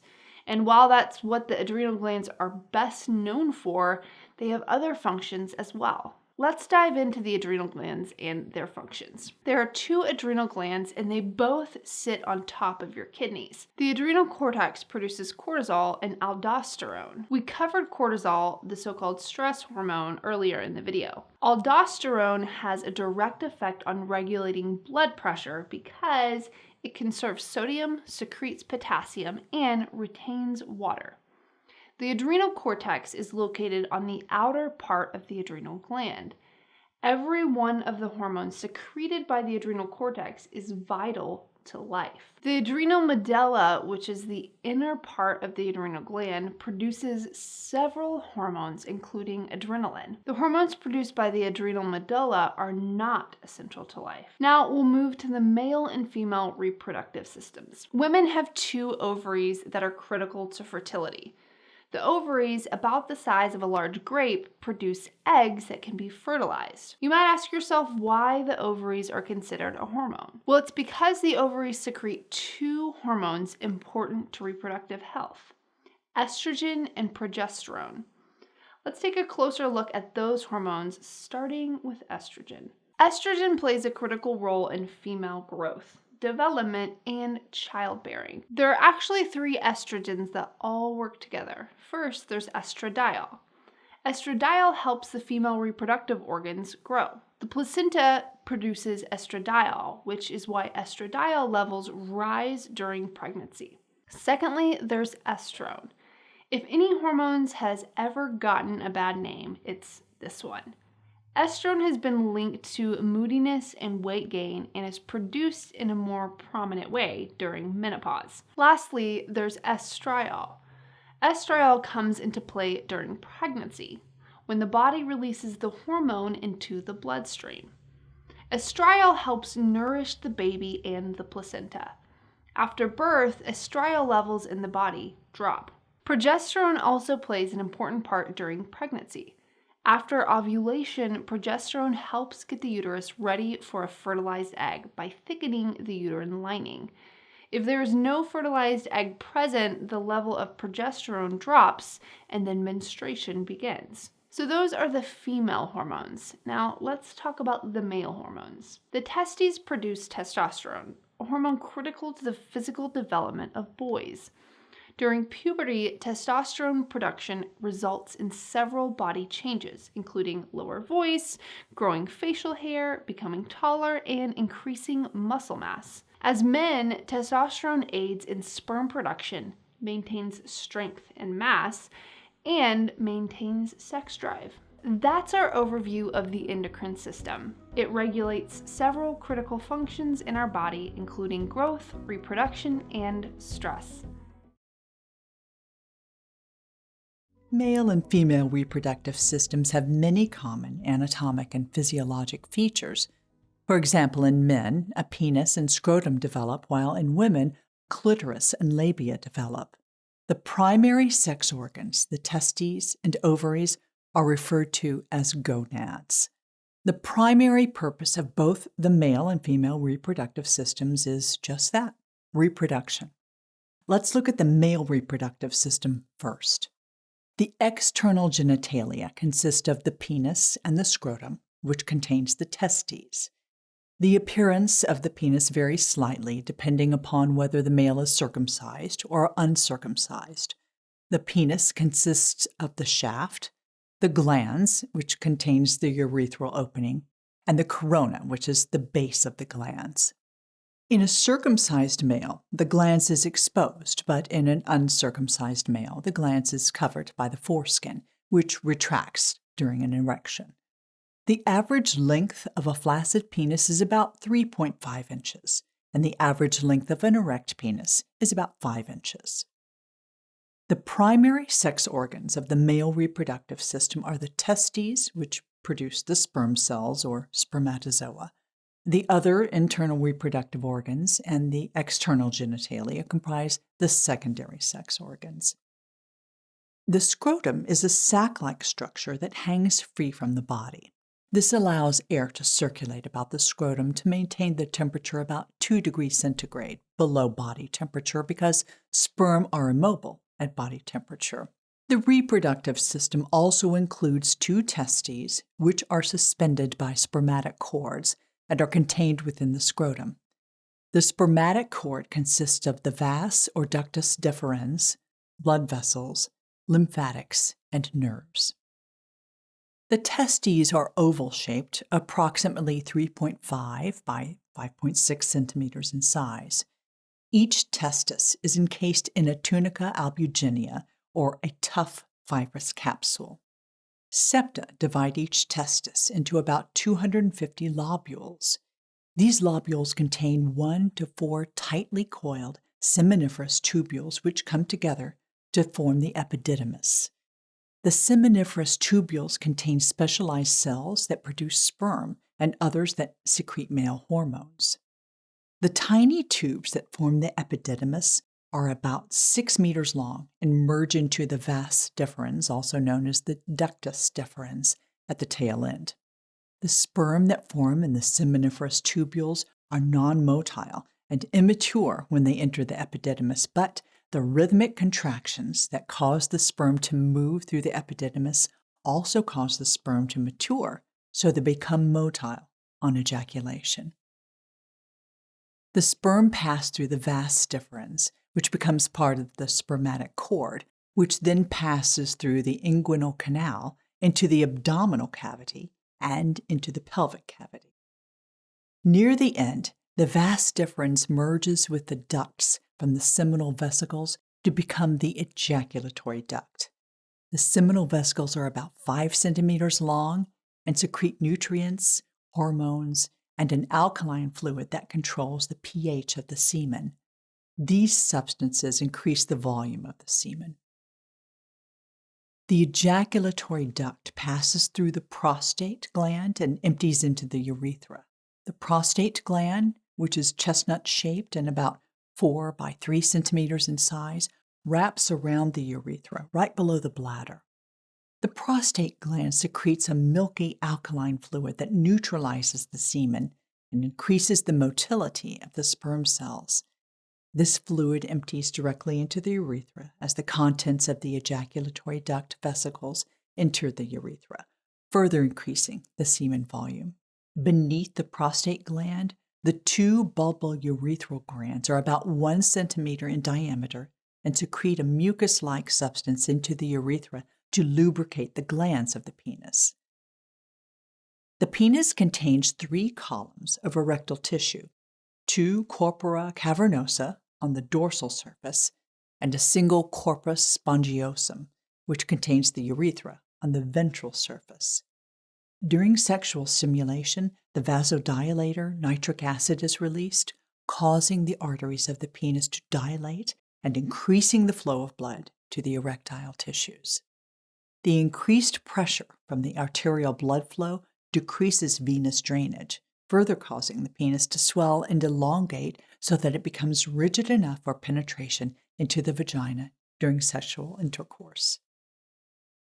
The fluid that is ejaculated through the urethra is semen, and the typical volume of an ejaculation ranges from 2 to 5 milliliters, containing about 120 million sperm. While sperm can live for weeks in ducts in the body, they can generally survive no more than 3 to 5 days after ejaculation. Now let's talk about the female reproductive system. The primary sex organs of the female reproductive system are the ovaries, which produce the eggs or ova. The other internal reproductive organs and the external genitalia comprise the secondary sex organs. The external genitalia include the vaginal opening, the labia minora and labia majora, which provide protective lips around the vagina, and the clitoris, which provides sensation during sexual activity. The clitoris is a complex structure located externally above the urethra. The labia minora provide a hood about the glans clitoris, which is the visible part of the clitoris. However, most of the clitoris is embedded in the tissues. The glans clitoris is very sensitive to touch because of a high concentration of nerves. Behind the visible glans, the body of the clitoris splits into 2 halves, each containing a crus, or elongated part, and a vestibular bulb, also known as a Bartholin gland. The crura, which are each comprised of 2 corpora cavernosa, similar to the penis, are located behind the labia minora, and the vestibular bulbs are located on either side of the vagina. Both the crura and the vestibular bulbs contain erectile tissue. The vestibular bulbs secrete mucus, which provides lubrication, similar to the bulbourethral glands in the male. The vagina is about 3.5 inches long and is a fibromuscular tube that extends from the vaginal opening, or orifice, to the uterus. The vaginal opening is covered by a thin membrane called the hymen. The hymen has a central opening to allow for drainage of vaginal secretions and menstrual fluids. The hymen typically stretches or tears during physical activities or sexual intercourse. After the hymen is broken, it does not grow back or require repair, as it appears to serve no real purpose and is unrelated to virginity despite a common misperception. When a female nears an orgasm, the lower third of the vagina becomes engorged with blood and swells, and this increases friction on the penis during intercourse in order to promote ejaculation. The cervix is the lower end of the uterus and connects the vagina to the uterus through a short canal. During sexual stimulation, the cervix dilates slightly. The contractions that occur with orgasm promote the movement of sperm through the cervix and into the uterus and onto the fallopian tubes. The uterus is typically located behind and above the bladder and in front of the colon.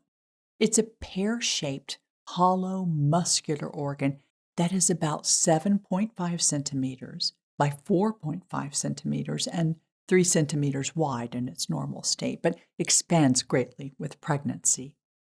The ovaries, the primary sex organs, are solid oval-shaped structures that are about 3.5 centimeters by 2 centimeters and 1 centimeter thick and lie on each side of the pelvic cavity and are held in place by ligaments. The outer part of an ovary is the cortex, and the inner part is the medulla. The ovaries produce the hormone estrogen. When a female is born, each ovary contains about 1 million primordial follicles, which consist of a primary oocyte, also called an egg or ovum, and a layer of follicular cells. More than half of these primordial follicles degenerate before puberty, and this process of degeneration continues with only a few hundred released over the course of a female's life. During puberty, maturation continues and the primary oocyte matures into a secondary oocyte or ovum and eventually ruptures through the ovary with ovulation. The corpus luteum forms the remains of the ruptured follicle and secretes hormones and then degrades into the corpus albicans. Fertilization of an ovum occurs within the fallopian tubes, also known as the uterine tubes or oviducts, when a sperm enters the ovum. The fallopian tubes, which are about 12 centimeters in length, provide a connection between the ovaries and the uterus so that a fertilized egg can travel to the uterus for implantation. The funnel-shaped infundibulum at the end of a fallopian tube near the ovary contains a number of extensions called fimbriae, one of which connects directly to the ovary. The fimbriae help draw the ovum into the fallopian tube. The mammary glands, or breasts, are accessory organs of the female reproductive system. Each breast contains 15 to 20 lobules that contain alveoli, or milk glands. The alveoli produce milk after childbirth, and ducts lead from the alveoli to the nipple.